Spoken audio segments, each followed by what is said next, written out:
Assalamualaikum warahmatullahi wabarakatuh. Halo teman-teman semuanya. Nih kali ini kita bakal nemenin ngabuburit teman-teman semuanya. Nah, mungkin karena ini episode perdana, jadi aku bakal ngenalin dulu nih. Pertama ada aku Hafid, dan di sini juga aku ditemenin sama bintang tamu yang sangat luar biasa, yaitu Ibu Ipa Hanifia Sunjati. Assalamualaikum warahmatullahi wabarakatuh. Halo Ibu, Assalamualaikum. Waalaikumsalam. Nah, kali ini kita lagi ada di acara Ngabers nih Bu. Oh, iya. Ngabuburit bareng Syariah. Nah kali ini Bu kita mau ngobrol-ngobrol nih Bu tentang gimana sih Bu caranya produktivitas di bulan Ramadan gitu Bu. Soalnya kan Ramadan ini bukan jadi suatu alasan untuk bermalas-malasan ya Bu. Ya, betul. Nah tapi sebelum itu aku mau nanya dulu nih Bu. Sebenarnya kegiatan Ibu selama bulan Ramadan itu ngapain aja sih Bu? Ya, kalau kegiatan di bulan Ramadan, teman-teman pastinya kegiatan itu kalau saya pribadi ya, karena peran saya mungkin satu, saya sebagai istri, saya sebagai ibu, dan salah satunya juga saya berkarir di kampus, maka perlu adanya time management gitu ya. Waktu-waktunya harus dibagi betul, apalagi sekarang saat bulan Ramadan, saat pandemi ya, gitu ya Fid ya. Jadi malas pasti ada, terus apa? Mager gitu ya. Malas-malasan ya. Waktu sih yang pertama kayaknya harus time manajemennya harus bagus ya. Jadi sekian banyaknya kegiatan nih Bu, gimana sih Bu cara Ibu meningkatkan produktivitasnya Ibu? Yang pertama kalau saya adalah menentukan prioritas kegiatan. Kegiatan itu pasti akan ada setiap harinya, dan mungkin ada kegiatan-kegiatan yang accidentally dia tiba-tiba ada gitu ya, di luar dugaan kita, di luar schedule kita yang sudah dijadwalkan. Maka setiap harinya kita harus menentukan prioritas. Biasanya kalau saya malam hari sebelum tidur saya seolah-olah ngayal lah gitu ya, besok mau kemana aja ya, besok ngapain aja gitu, sehingga saya harus ini. Sedangkan kegiatan yang kiranya bisa tidak esok hari, nah menjadi itu prioritas yang lain gitu. Ya, yang pertama mungkin untuk menentukan tadi ya, produktivitas, teman-teman harus tentukan prioritas kegiatan. Jadi yang pertama kita harus skala prioritasnya gitu. Skala prioritasnya yang mana dulu nih? Yang pertama, apakah masak dulu misalnya gitu ya. Misalnya saya pernah Zoom meeting itu in the end mau buka gitu ya. Jadi jam 4 sore itu Zoom meetingnya baru dimulai, pukul 5 itu masih Zoom meeting. Nah, sedangkan saya harus menyiapkan takjil gitu ya buat keluarga dan lain sebagainya. Ya akhirnya kita nggak bisa stay, kita putuskan bahwa Zoom meeting di sini ya dia tetap nyala, tapi kita off kamera sambil masak gitu ya, sambil menyiapkan gitu. Nah itu yang tahu keadaannya ya kita sendiri gitu. Padahal misalnya dia berakhir pukul 5.30 masih keburu nggak sih gitu ya. Nah itu yang menentukannya diri kita. Jadi tentukan skala prioritas. Mungkin dari sekiannya banyak kegiatan Ibu nih Bu, gimana sih Bu cara Ibu memanage waktunya gitu Bu? Karena kan kalau aku biasanya kadang kalau misalnya ada keteteran tugas gitu, bahkan sampai begadang gitu Bu. Nah kalau Ibu sendiri gimana nih Bu? Iya, kalau untuk mahasiswa, kalau saya sendiri mungkin sekarang ya time management itu yang pertama saya bagi ke dalam 3 waktu gitu ya. Me time untuk diri sendiri artinya apa? Istirahat cukup, karena kan kita nggak tahu teman-teman ini lagi kondisi pandemi, kalau begadang terus itu kan merusak ya pastinya gitu. Apalagi teman-teman dulu mungkin saya masih mahasiswa, masih muda, kalau begadang terus nggak apa-apa, tapi sekarang kalau udah begadang terus esok harinya ya ada masuk angin lah gitu ya, sakit apalah. Nah makanya saya sudah menentukan waktu, misalnya pukul 9 pokoknya saya harus sudah istirahat gitu ya, istirahat cukup misalnya untuk esok harinya bangun. Nah caranya tadi untuk me time, untuk diri kita sendiri. Misalnya untuk diri kita sendiri itu apa sih? Olahraga misalnya gitu ya, istirahat, atau misalnya hanya sekedar mencari hiburan lewat, kalau sekarang nggak bisa shopping ke ini, window shopping gitu ya, di online gitu. Nah itu ada timingnya gitu, misalnya cuma 30 menit atau 1 jam. Setelah itu oh udah nih saya udah lebih 1 jam, bahkan ada reminder nih kalau anak-anak kan gitu. Saya suka setting waktu, misalnya waktu penggunaan handphone sampai jam berapa berapa gitu ya, ada waktunya. Jadi untuk me time. Yang kedua, waktu untuk bekerja gitu ya. Misalnya bekerja itu pukul 9, kalau Ramadan ini hingga pukul 2 ya. Maksimalkan untuk mengerjakan tugas-tugas gitu. Jadi kita mencoba untuk berlaku adil pada diri sendiri. Nah, adil itu kalau pengertiannya mungkin di dalam Islam itu adalah menempatkan sesuatu sesuai pada tempatnya gitu. Nah, jangan sampai saya di kampus tapi mengerjakan yang di rumah. Misalnya kan nggak mungkin saya bawa setrikaan ke kampus gitu. Nah, begitupun di rumah supaya saya punya quality time yang bagus gitu ya.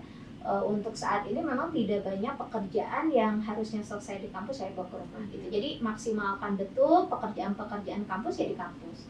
Kemudian yang ketiga ya tadi waktu untuk keluarga gitu ya. Waktu untuk keluarga, waktu untuk anak-anak. Nah, itu ada waktunya. Jadi di lain-lain waktu itu atau 3 hal tersebut sehingga kita punya tadi prioritas sekarang apa, waktunya apa. Itu mungkin.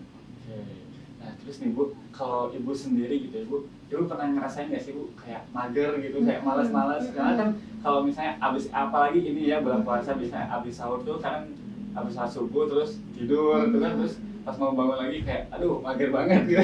Nah, kalau Ibu sendiri suka kayak gitu nggak sih Bu? Iya pasti ya, ada kita mengalami waktu kadang ada timingnya males banget untuk kerjain apapun ya.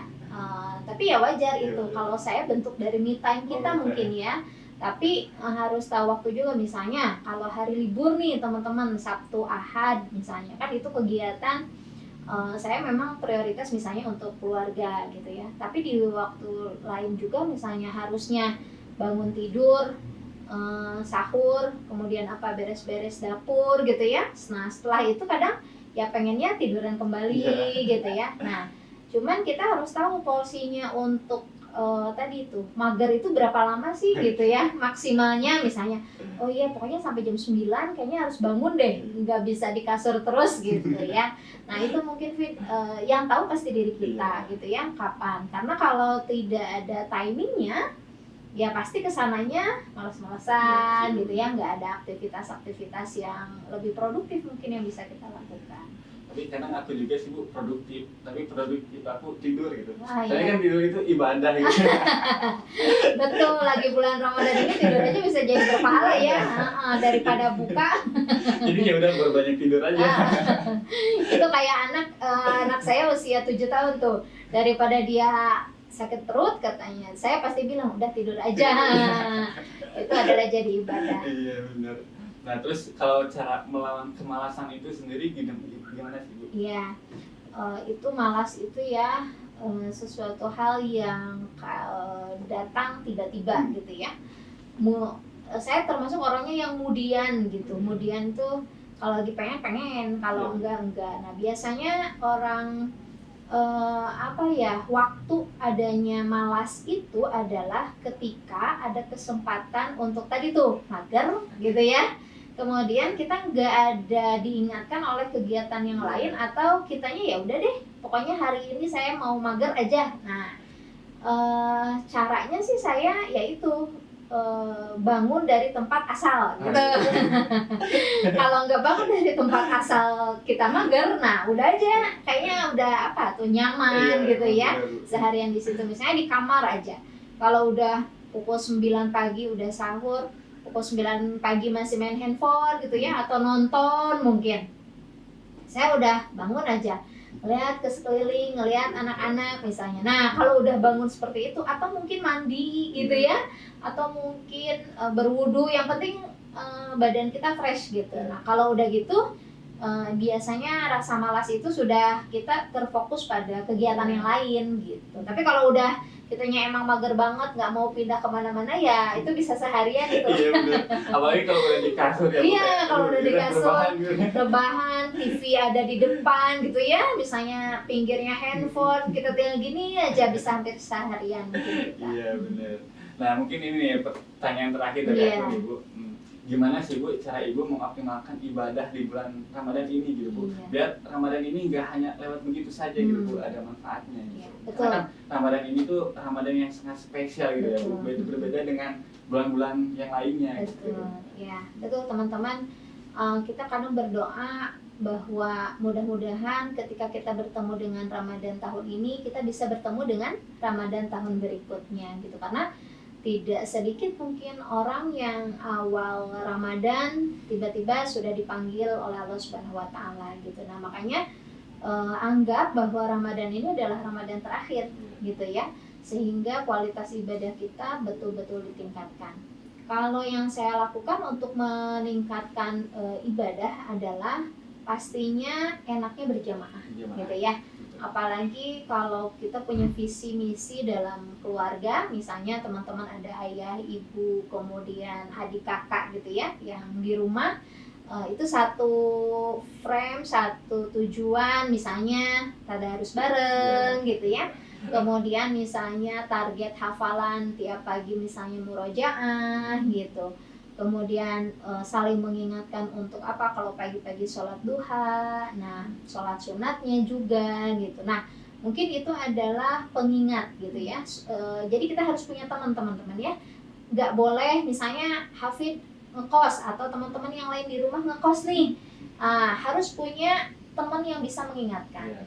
Kalau sendiri itu kadang kita merasa benar sendiri, merasa apa ya, akhirnya tidak ada motivator gitu. Tapi kalau ada yang mengingatkan gitu ya, misalnya saya pribadi nih kalau udah malas, kadang anak-anak udah Umi belum sholat duha ya. Nah itu kan ada pengingat gitu ya, keluarga, suami gitu ya, di rumah adik kakak. Jadi yang pertama yang harus dilakukan ketika meningkatkan ibadah adalah cari teman gitu ya, lakukan berjamaah atau bersama-sama, dan yang terpenting adalah teman yang bisa mengingatkan kita dalam kebaikan. Nah, itu kuncinya teman-teman. Jadi ada teman yang mengingatkan kita untuk kebaikan gitu. Jangan sampai teman kita malah mengingatkan kita buat godin kan itu sangat ini ya. Iya. Jadi Ramadan ini harus digunakan lah gitu ya, harus saling mengingatkan siapapun itu. Kan sekarang kalau mengingatkan mungkin nggak usah juga datang langsung ya. Bisa by WhatsApp mungkin gitu ya, dengan mengirimkan kata-kata atau mungkin di grup gitu. Siapa yang belum sholat duha, atau siapa yang belum murojaah atau baca Al-Quran gitu. Nah mungkin itu bisa dilakukan nih berapa hari lagi kita ya menjelang Idul Fitri ya, sekitar 2 mingguan lah ya. Ini pertengahan, sebentar lagi mungkin itikaf mungkin ya sudah mulai. Nah itu dan mungkin aktivitas di luar juga bisa dikurangi untuk ibadah. Oke.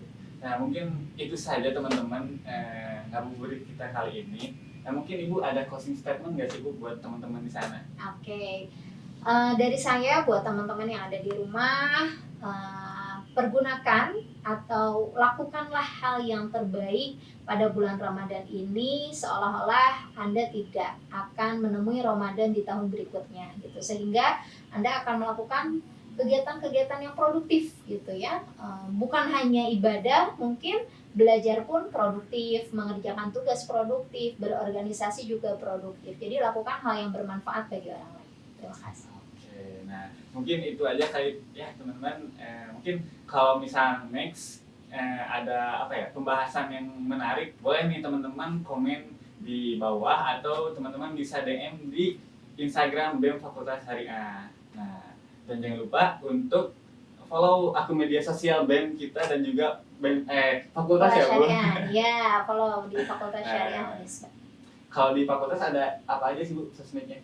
Ada YouTube ya, kemudian ada IG dan ada Facebook. Nah, nanti teman-teman bisa follow-nya, linknya ada di deskripsi. Oke, mungkin itu saja teman-teman ngabuburit kita kali ini. Sampai jumpa di acara selanjutnya. Dadah. Terima kasih Ibu. Sama-sama. Bu, sebelum ditutup ya. Oke, jadi aku Hafid pamit undur diri. Wassalamualaikum warahmatullahi wabarakatuh. Waalaikumsalam warahmatullahi wabarakatuh.